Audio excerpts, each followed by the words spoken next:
conseillère départementale qui est là, les élus de la ville, enfin bon, voilà. Alors, donc, déjà, je voulais vous dire merci, merci aussi d'être là.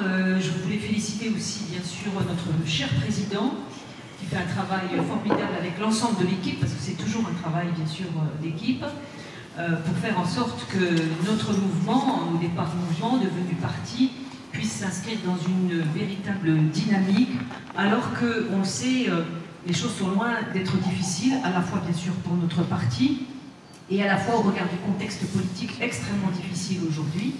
Alors moi j'ai été, je le disais tout à l'heure, j'ai échangé en aparté avec certains, donc j'ai une lourde tâche maintenant puisque j'ai été nommée ministre, et alors excusez-moi pour celles et ceux qui m'ont déjà entendu, je tiens à vous dire vraiment très honnêtement, je n'ai rien demandé, je n'attendais rien, je m'apprêtais à partir en vacances, mon chauffeur m'attendait, ma valise était dans la voiture pour qu'elle puisse m'emmener à la gare, et je me suis dit chic, chic, chic, il me reste encore une semaine en circonscription à fond, et ensuite on va avoir un petit break quand même, voilà, d'été. On en avait bien besoin vu l'année qu'on avait passée extrêmement difficile, notamment avec certaines réformes. Donc j'avais fait un déjeuner avec l'ensemble de mes équipes, ainsi qu'avec les fonctionnaires de l'Assemblée nationale qui travaillent et qui m'ont accompagné pendant ces 3 ans. Puis moi, je leur rigolais, je leur disais, bah, écoutez, moi j'attends rien, tous les députés sont plantés, rivés sur leur téléphone, moi j'attends rien du tout. Donc, puis alors les fonctionnaires étaient là, merci Madame la Présidente, on est ravis de repartir avec vous après ces 3 années de travail constructif et tout. Bon bref, on est mercredi, et le jeudi, donc je monte à mon bureau, j'avais une tonne de parapheurs à signer, je signe les parapheurs, et puis comme toujours, je suis un peu loin du téléphone, d'ailleurs ça agace François, c'est quand il m'appelle, elle ne répond pas. Et tout à coup, il y a mon collaborateur qui appelle, du coup on passe par le collaborateur, et il rentre, il ouvre la porte, il me dit, Madame la Présidente, la Première ministre essaie désespérément de vous joindre. Ah, je dis, ah bon? Elle me dit, puis là, j'ai son secrétariat. J'ai dit, d'accord, ok, bon, ben, je vais la rappeler. Et donc, il ferme la porte, je fouille dans mon sac et je regarde. Ah, ouais, Elisabeth m'a appelé, le secrétariat particulier m'appelle. Je dis, d'accord. Donc, je rappelle, je tombe sur le secrétariat qui me dit, ah oui, la Première ministre essaie désespérément de vous rappeler, surtout restez à côté de votre téléphone, elle est au téléphone, elle va vous rappeler. 10 minutes après, elle me rappelle. Et elle me dit, bonjour Fadila. Je dis, bonjour Elisabeth, bonjour. Elle me dit, tu vas bien? Et avec une voix dynamique, je dis oui, très bien, Elisabeth, très bien. Bon, bah écoute, j'ai quelque chose à te proposer. Enfin, je ne m'y attendais pas du tout, mais François me dit que c'est toujours comme ça. Bah, je ne m'attendais personnellement pas du tout. Et elle me dit, voilà, j'aimerais que tu rentres au gouvernement. Je te propose d'être ministre délégué en charge des personnes en situation de handicap.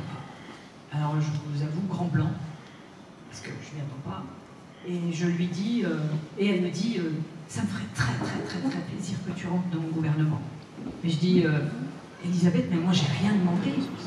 Et elle me dit, bah tu vois, justement, c'est pas parce que tu n'as rien demandé qu'on n'a pas pensé à toi. Et vraiment, encore une fois, hein, vraiment je serais heureuse que tu acceptes. Puis qu'est-ce que vous lui dites? Vous êtes là, vous avez 3 secondes, elle attend la réponse.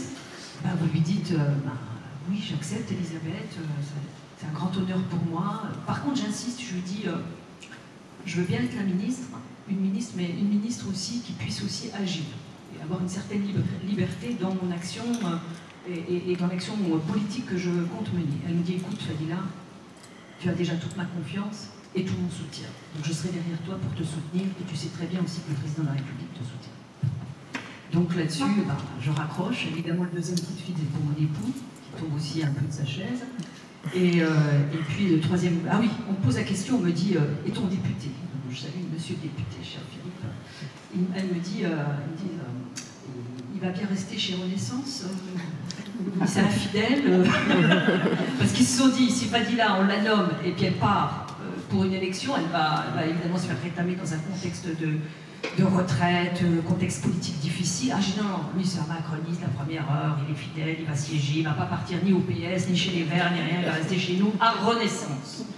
Bon, elle m'a dit, mais bon, c'est déjà bien, parce qu'il y a des députés, hein, notamment un qui n'a pas pu siéger parce que sa suppléante refusait de siéger, et donc il fallait repartir à une primaire.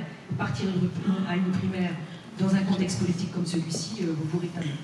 Donc voilà, donc j'appelle les enfants, bien sûr, j'appelle Philippe, et quand il voit le téléphone, il dit « Ah, lui, dans sa tête, il se dit, elle va m'annoncer quelque chose. Donc voilà, il accepte, bien sûr, il est très heureux pour moi, mais moi je suis très heureuse pour toi.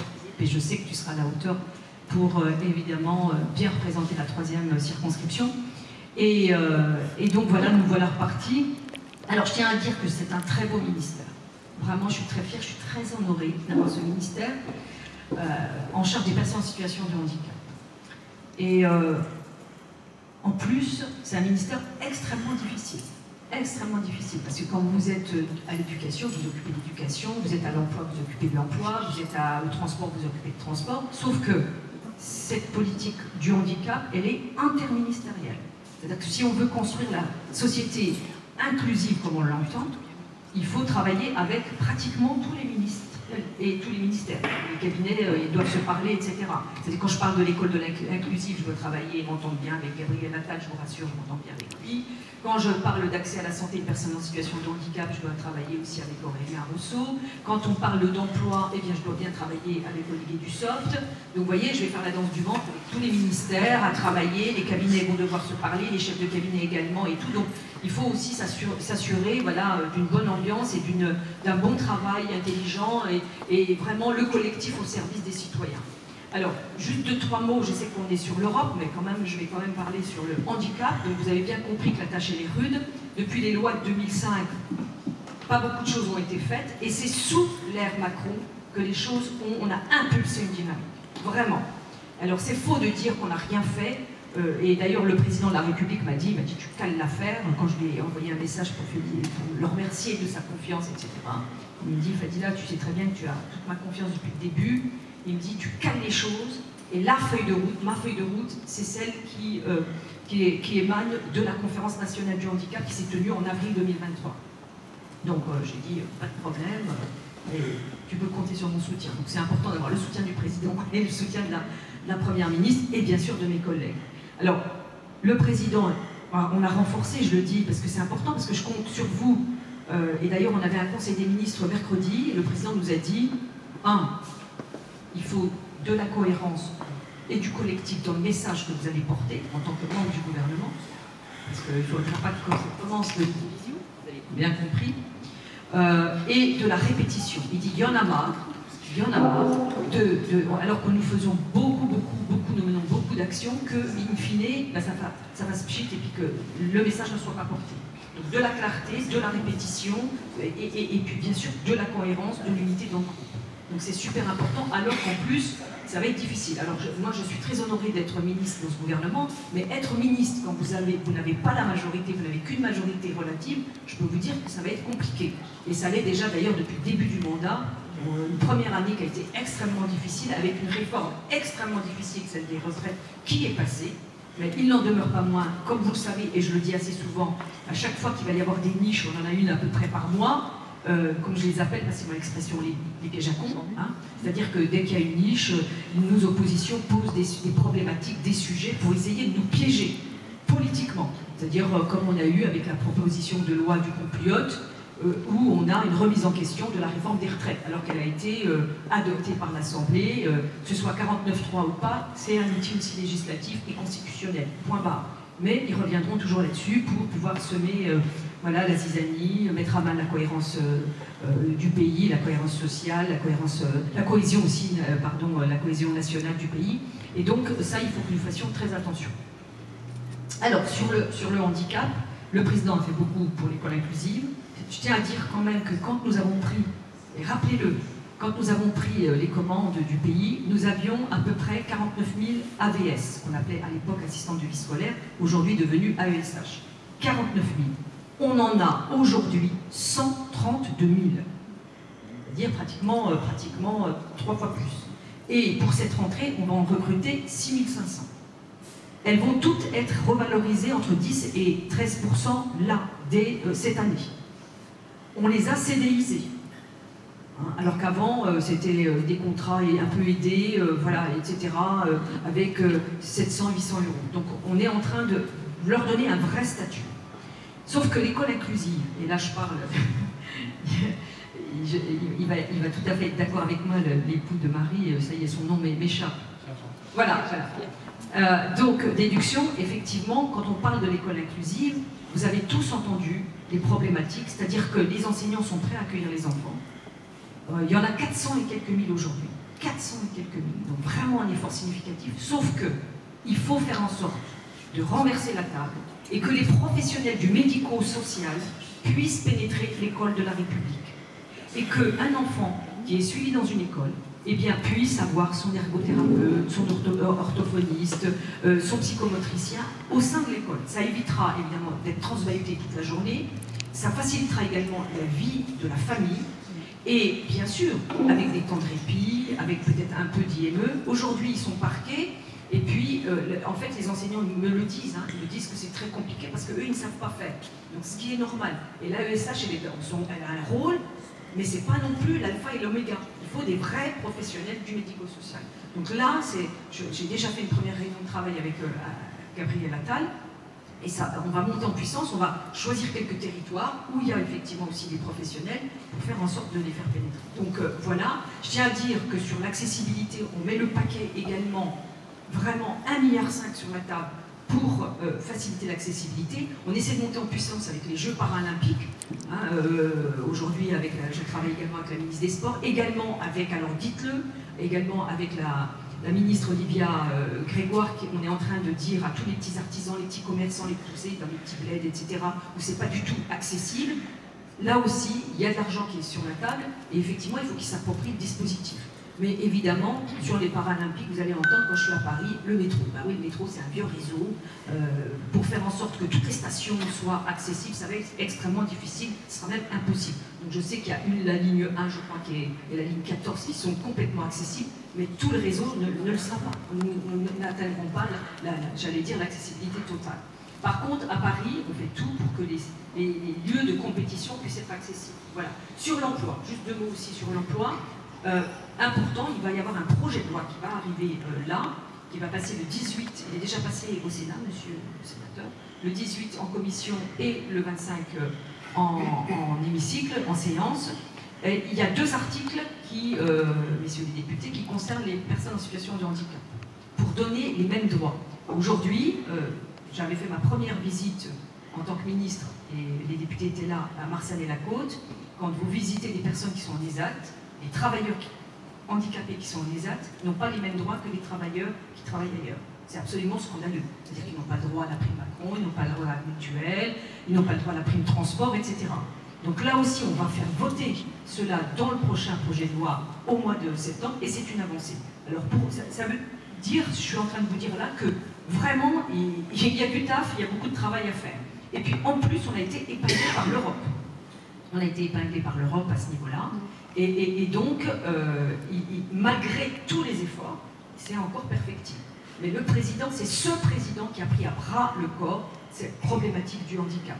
Et le handicap, c'est aussi l'affaire de toutes et tous. Et si on veut changer le regard que porte la société sur les personnes en situation de handicap, eh bien, on doit faire en sorte que, à l'école, on puisse accueillir des enfants en situation de handicap, dans les entreprises, et sensibiliser les chefs d'entreprise pour ne pas être épinglés. Donc on avance, il y a de l'argent qui est mis sur la table.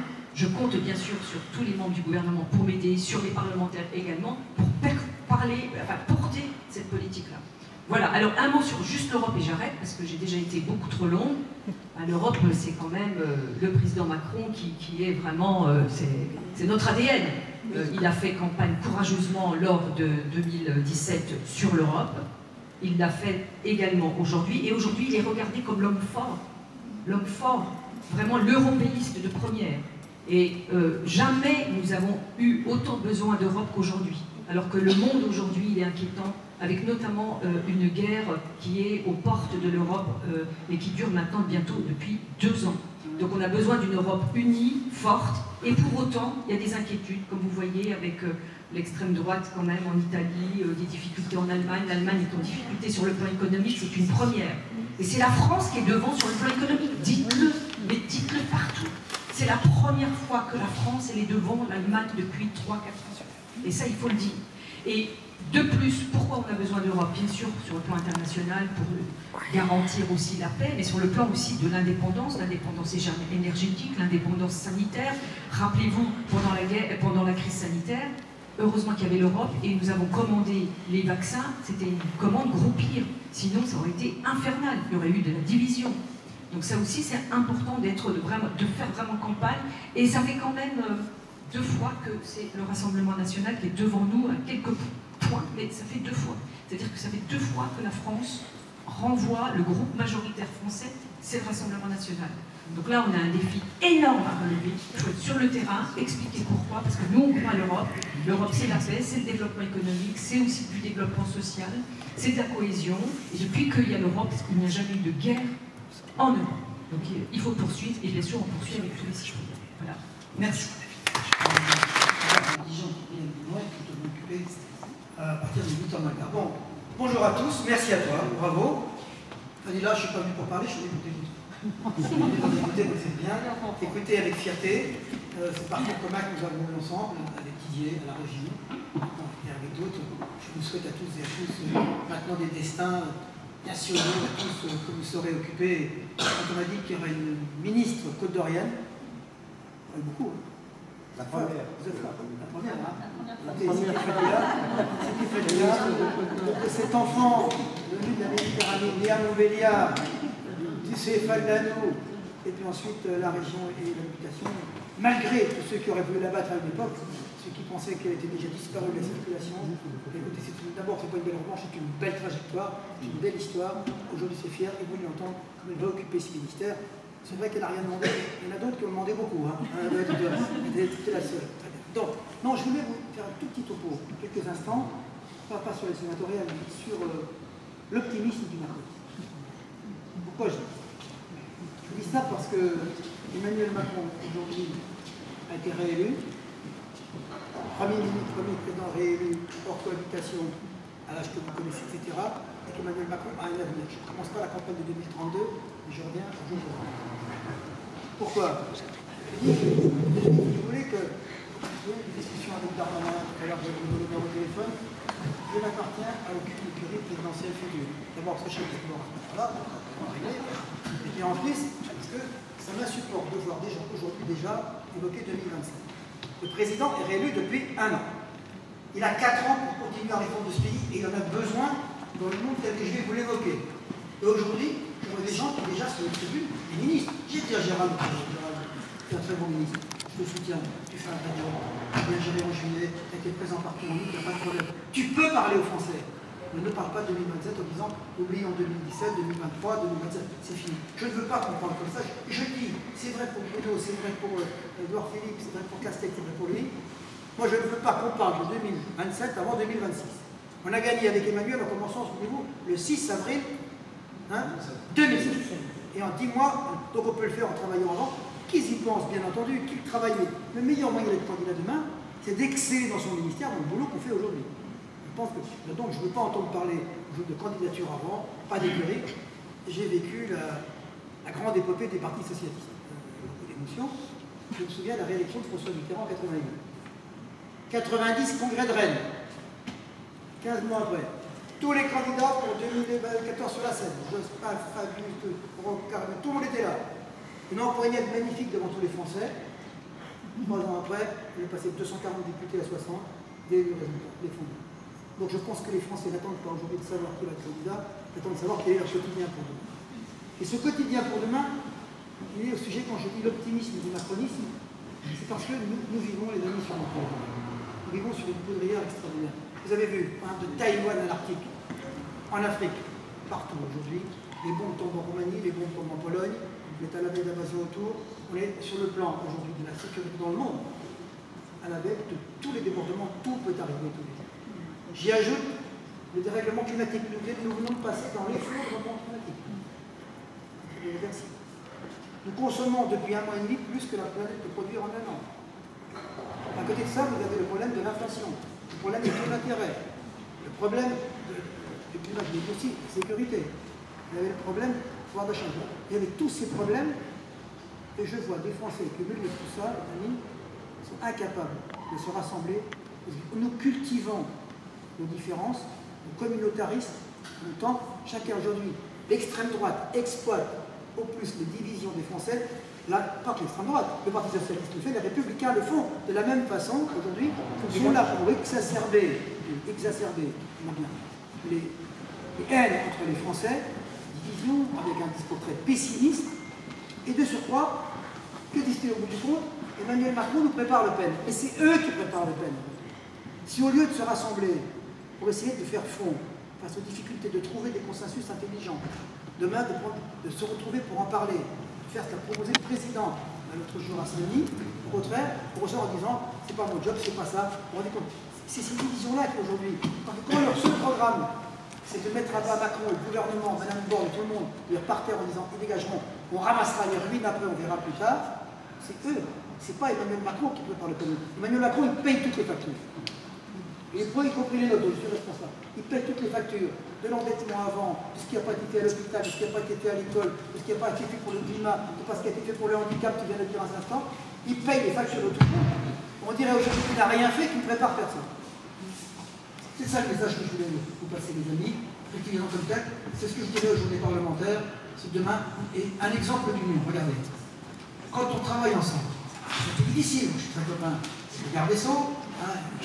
Je connais bien, je suis ami avec Gérald, je me soutiens, il n'y a pas de problème. Si je ne suis pas allé à Tourcoing, parce que moi, quand on a entendu à la Voix du Nord, il avait parlé de 2027, il avait critiqué le problème de la Donc j'ai dit non, moi je ne vais pas là-bas, j'ai pas besoin. Et depuis, les choses se sont arrangées. Mais comprenez que dans ce contexte-là, regardez quand on est unis. Qu'est-ce qui a bien marché dans les émeutes de juillet? Il a bien marché que la police a arrêté plus de 1000 personnes, 1200, que 800 ont été condamnés à comparution immédiate et qu'au tribunal de Bobigny, ils siégeaient jusqu'à 4 h du matin pour donner les gens, on les arrêtait tout.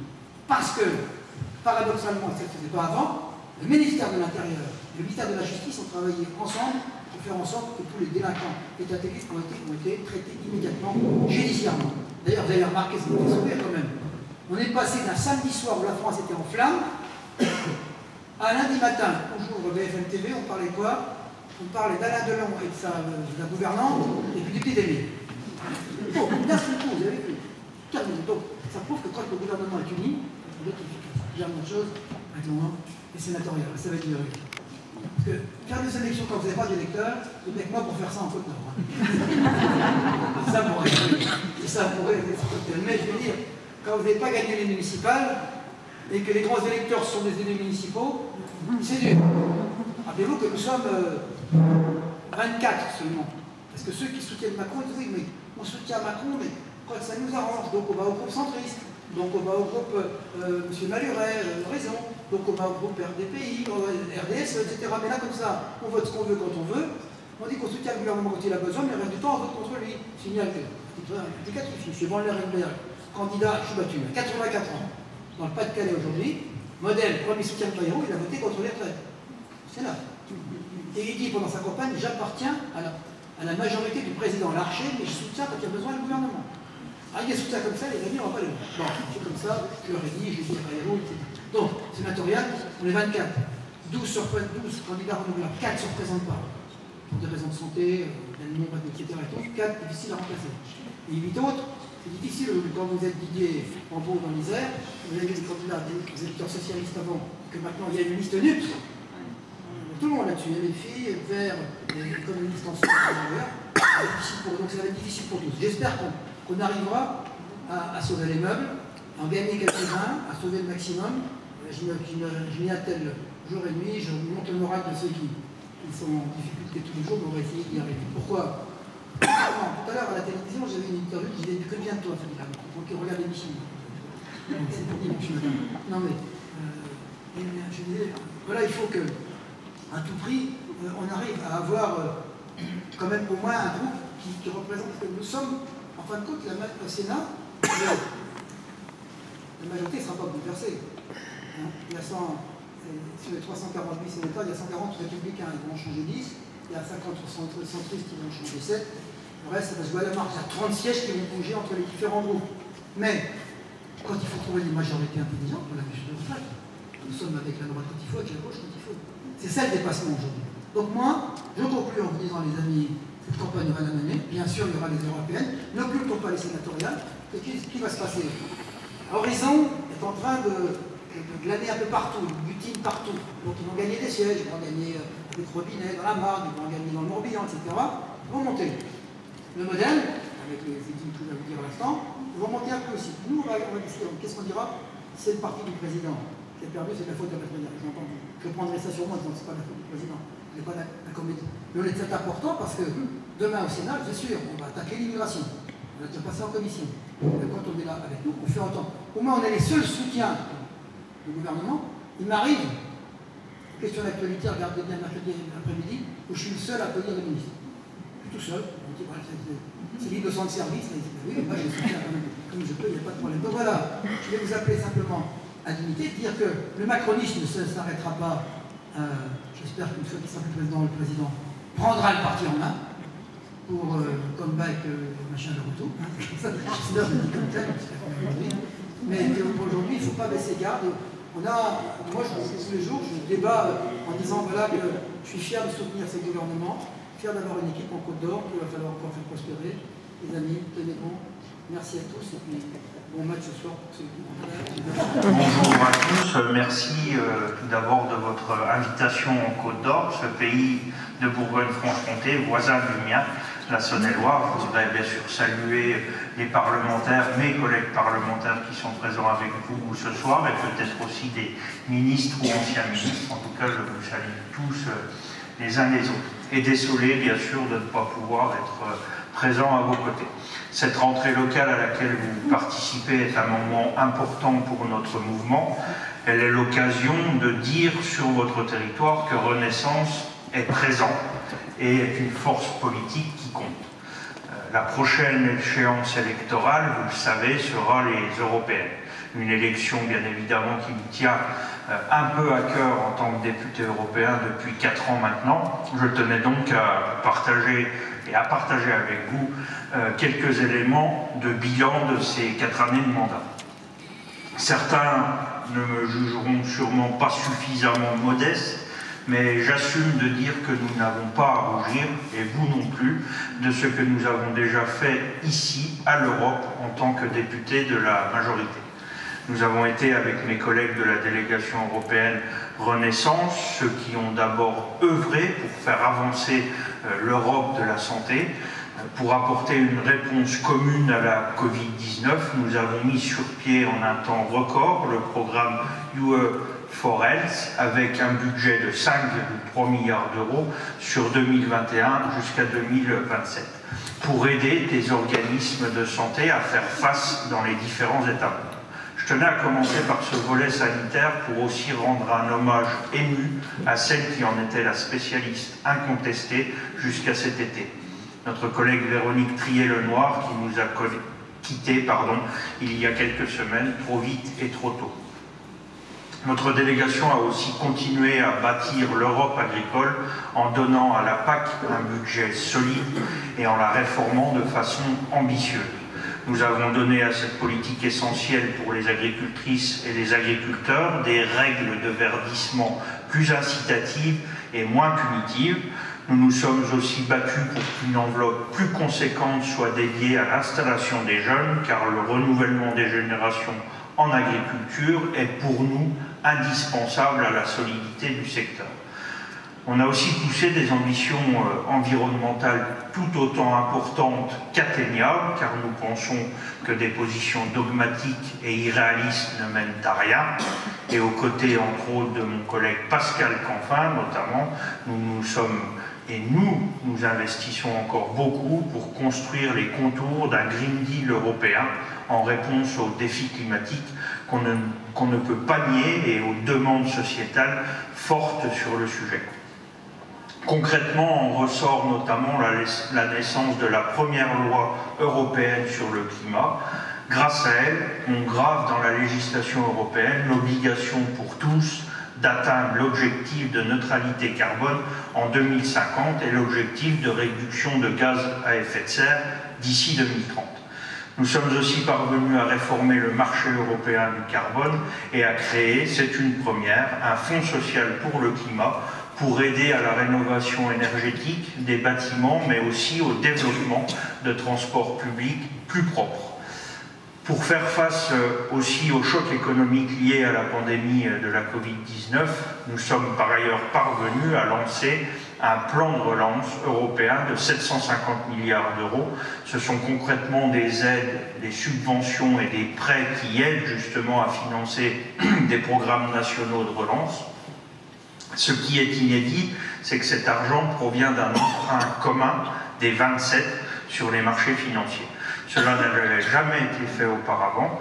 Nous devons beaucoup, je pense, à Stéphane Séjourné, notamment le président du groupe Renew Europe et de notre mouvement, pour cette avancée majeure dans l'européanisation de l'action. Après la pandémie, c'est une autre guerre à laquelle il faut maintenant faire face, celle tragique entre la Russie et l'Ukraine.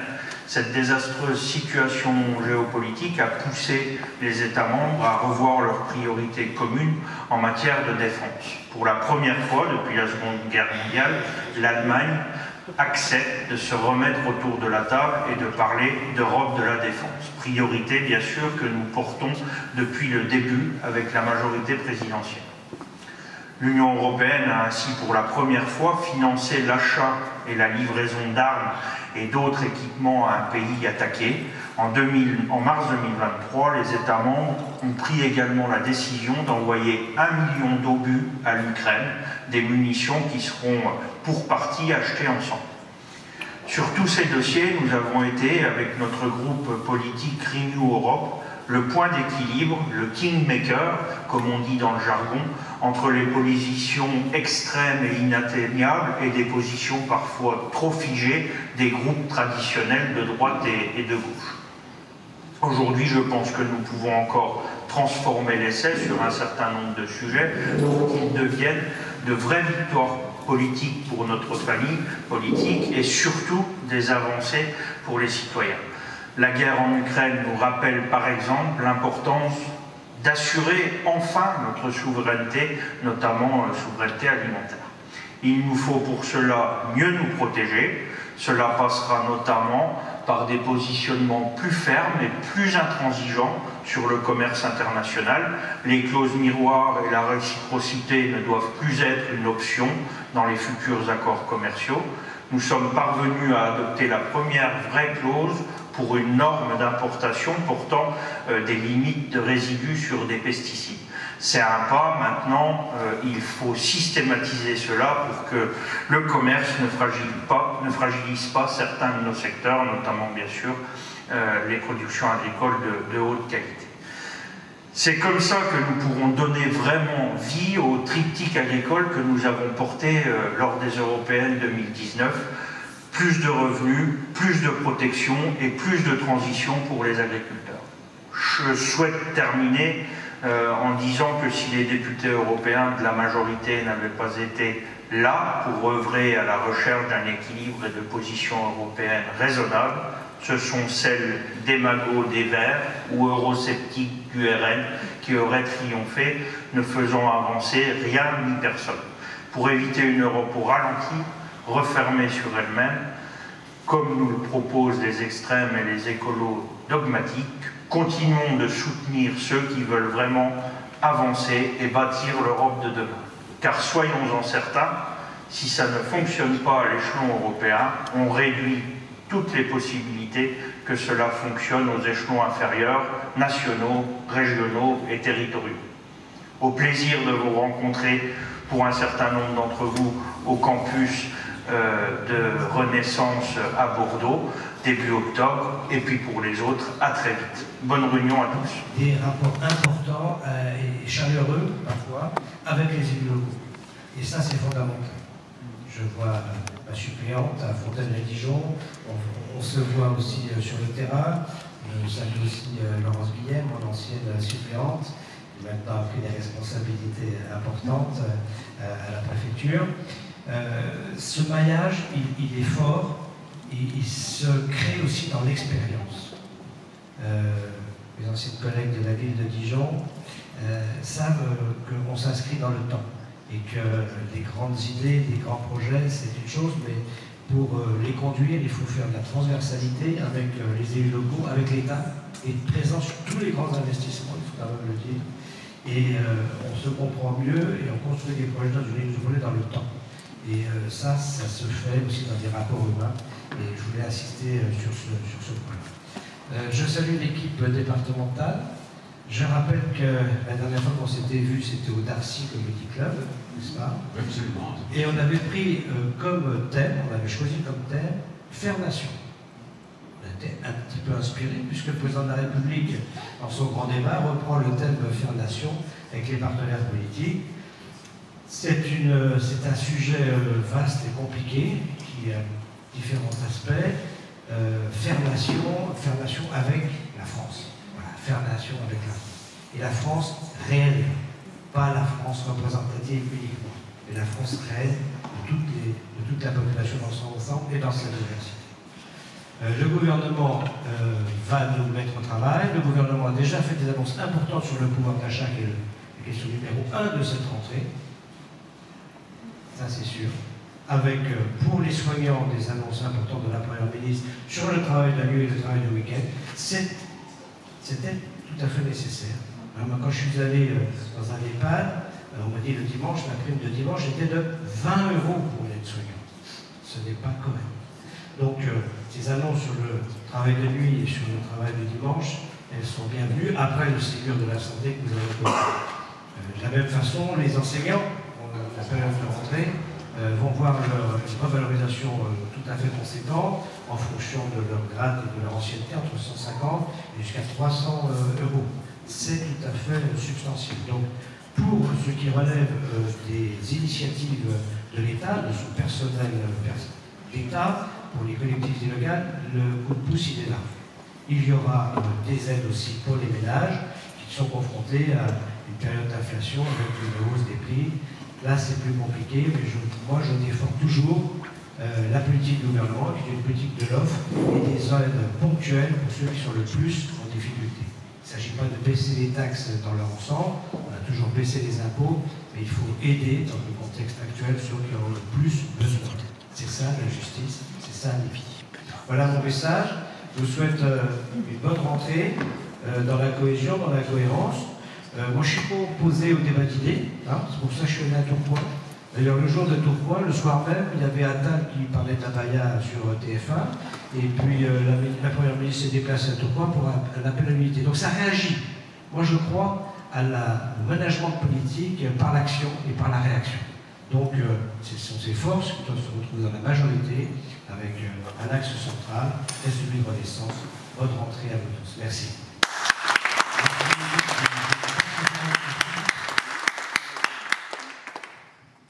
Merci. Bien, bonsoir à tous. J'ai donc la tâche difficile de passer derrière de très bons orateurs. François, Fadila, Didier. Je suis très heureux de vous revoir ce soir, pour certains que vous n'avez pas vu depuis la campagne des législatives de 2022. Je salue les élus de la ville de Dijon. Je salue également Benoît, que je rejoins à sur les bancs de l'Assemblée nationale, et Fadila. Je suis très heureux, je vais revenir un peu sur tes propos, cette annonce. Je suis très heureux de la nomination en tant que ministre. Je suis pas trop près du micro, effectivement, cet appel téléphonique à 12h30 auquel je ne m'attendais absolument pas, puisque j'avais éteint la télé. Pour la petite histoire, j'étais à domicile, je déjeunais avec mon fils qui était en job d'été et j'avais préféré tout éteindre et me dire qu'on verra ça ce soir. Et quand mon smartphone a sonné et que j'ai vu apparaître ton nom, mon fils m'a regardé en disant il se passe peut-être quelque chose, et même si on est très très souvent en contact, c'est plutôt tard le soir, et à cette heure-là, c'était inhabituel. Donc, voilà, encore une fois, félicitations, et je suis vraiment très heureux, et je sais qu'elle fera de belles choses dans ce ministère. Alors, moi maintenant, j'ai la tâche difficile de la remplacer, de lui succéder sur cette très belle circonscription, de la 3e circonscription de la Côte d'Or. Je suis déjà au travail, j'ai rencontré nombre d'élus locaux, je suis sur un dossier qui est assez important, CEAT, avec 230 emplois pour lesquels il faut retrouver, il faut les réinsérer dans l'emploi, les accompagner. Donc j'ai reçu le directeur de la Bourgogne-Franche-Comté pour l'emploi à ma permanence, à notre permanence, et la semaine suivante, la directrice Côte d'Or qui m'a fait l'annonce de toutes les mesures qui sont en cours. Et donc j'étais encore aujourd'hui avec les représentants syndicaux au téléphone que je verrai bientôt pour leur expliquer ce qui est mis en place pour eux et les accompagner. Voilà, je rencontre également nombre d'élus sur ma circonscription, notamment en plaine dijonnaise. Alors, s'agissant de l'actualité parlementaire, je suis bien loin d'avoir la compétence pour le moment. Ça viendra, comme tout nouvel arrivant dans une activité, mais il y a une période d'acquisition, une période d'acculturation. Donc c'est ce que je suis en train de faire progressivement. Mais je sais que la tâche est immense. J'ai rencontré la semaine dernière Sylvain Maillard, le président du groupe Renaissance. Nous avons eu un entretien. On a évoqué les sujets qui allaient arriver dans l'hémicycle. Tu viens de les évoquer, je n'y reviendrai pas, mais ils sont importants. Il y aura beaucoup de travail. Je serai à la tâche en essayant d'y mettre autant d'énergie, de force et de conviction que Fadila a pu le mettre. Une marche énorme, je le sais. Et effectivement, j'intègre la commission des affaires sociales. Il m'avait demandé quelle commission vous voulez intégrer. J'ai commencé par celle-ci. Ils m'ont dit il faut m'en donner d'autres, il faut nous en donner. Voilà, je ne donne que celle. Et effectivement, voilà. Il y a du boulot. Il y a du boulot. En tout cas, une campagne va arriver, la campagne des européennes. Je sais que tout le monde sera pleinement mobilisé, motivé, disponible. On l'a constaté lors des élections législatives. Il y a une vraie force et un vrai dynamisme de la part de tous les militants. Et heureusement, ça nous a aidés aussi. Je salue le bureau qui fait un très bon travail. Son président et d'autres membres du bureau ici présents fait un excellent travail qui a redynamisé Maria, qui est là, qui a redynamisé le mouvement au sein du département. On le voit avec 250 adhérents, c'est ça? C'est ça. Bravo. Et je serai à vos côtés. Vous pouvez compter sur moi. La réciproque est vraie. Très bien, merci.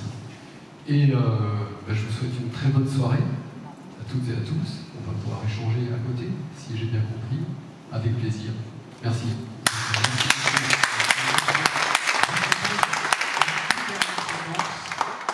En donnant la parole à nos partenaires si proches, en commençant par Benoît.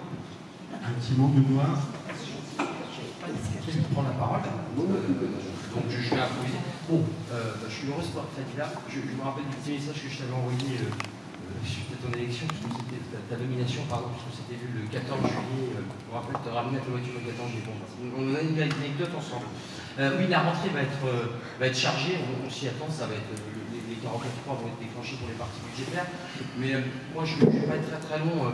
Déjà vous remercier parce qu'en tant que partenaire, on se croise souvent, mais pour votre bienveillance, pour les échanges qu'on a, remercier Laurent qui nous associe à l'ensemble des événements. Mais n'hésitez pas à vous dire un tout petit mot sur ces élections européennes. Les élections européennes, elles vont arriver effectivement dans quelques mois, mais de manière très rapide. François Patriel l'a bien expliqué aussi, tout l'enjeu, c'est l'informatique qu'on a avec le Rassemblement national, et c'est d'arriver à reprendre la tête des européennes. L'important dans ces européennes, c'est qu'il y a Renaissance, mais il y a les partenaires qui sont autour. Et il faut que tous ces partenaires partent unis aux européennes. Parce que moi, quand je fais le tour des différentes formations politiques, j'en vois pas une qui incarne aussi bien ce qu'on souhaite de l'Europe, la vision qu'on a de l'Europe. Moi, je m'y reconnais pleinement. Des fois, on a des sujets, c'est vrai, on a des sujets sur des points, on peut avoir des points de détail, on parle des uniformes, des choses comme ça, c'est des avis personnels, mais sur les européennes, je cherche où est-ce que j'ai des différences avec, on va dire, Renaissance et ses partenaires. Et j'en vois pas beaucoup, j'en vois énormément chez les autres. D'ailleurs, c'est ce qui fracture la NUPES, c'est ce qui les fracture sur les questions de laïcité, sur les questions de vision de l'Europe, de sécurité, d'autorité. Ils sont totalement divisés. Et les élections européennes vont vraiment être le moment qui vont montrer que la NUPES est un attelage complètement baroque et sans point commun. Et c'est à ce moment-là aussi qu'il faut qu'on accroche les sociodémocrates, parce que les sociodémocrates, vous savez, ils sont perdus, les sociodémocrates. Et aujourd'hui, ils se reconnaissent dans la vision européenne de la majorité. Donc il faut cela qu'on aille récupérer, parce que des fois ils sombrent dans l'abstention, ils sombrent dans le doute. Et je crois que les décisions, les prises de position du ministre Attal à la rentrée, elles ont permis aussi de clarifier les choses. Les prises de position, on a vu Gérald Darmanin en Saône-et-Loire, sur la question du travail, sur la question de la laïcité, sur la question de la sécurité. on sait où sont les sociodémocrates, ils ne sont pas avec la France insoumise et l'extrême gauche. Et donc tout ça, il va falloir le rappeler, il va falloir aller mobiliser cet électorat, et je pense qu'on aura une occasion de travailler sur les territoires qu'on connaît bien, d'aller cibler ces territoires pour aller fédérer toute cette grande famille qui se reconnaît unie sur les questions d'Europe et sur lesquelles on n'a aucun doute et aucune arrière-pensée. En tout cas, merci à vous toutes et vous tous, et puis on a un beau challenge pour l'année prochaine. On va juste prendre la parole à nos partenaires, d'autres partenaires. Jean-Philippe, tu veux dire un mot? C'est la France nous attend, oui. Elle a besoin de notre plaisir d'être là. On avait démarré l'été ensemble, Darcy Comédie ou Faire Nation. Et au cœur de l'été, on a donné à la nation une députée qui est devenue ministre. C'est pour nous aussi un grand plaisir, chère Fadila, de te retrouver avec ces belles responsabilités. Et de retrouver également Philippe qui maintenant va prendre la suite sur la troisième circonscription, également Didier et Benoît. Et vous remercier, cher Laurent, pour ton accueil. Un été quand même aussi qui a été marqué par des difficultés quand même de Faire Nation. On a vu la difficulté effectivement qui s'est posée à notre pays début juillet, avec une rentrée quand même où il y avait des marqueurs forts sur la laïcité, il n'y a pas reculé. Je crois que c'est important. Et pour le parti radical, évidemment, qui représente, c'est des valeurs fortes, et c'est ça qui fait nation, c'est des valeurs. Et nous allons faire nation et faire l'Europe. Et nous la ferons ensemble dans l'unité, puisque toutes nos familles seront ensemble pour porter le beau projet européen du prénom vaincu. Merci. Merci. Deux autres partenaires qui devaient être présents avec nous mais qui ont des infos. François de Sète pour le modèle qui est bloqué pour son train. Il m'a dit, il m'a envoyé un message, il m'a dit, je suis en sueur, j'ai besoin d'une douche, donc passe le bonjour à tout le monde, mais je ne pourrai pas passer ce soir. Et Ludovic Rochette qui devait être présent et qui est retenu par une inauguration dans sa communauté. Voilà, il avait une communauté, mais il me demande tous les deux de nous transmettre leur salutation. Avec le sourire. Cheese. Vous aurez même la vidéo.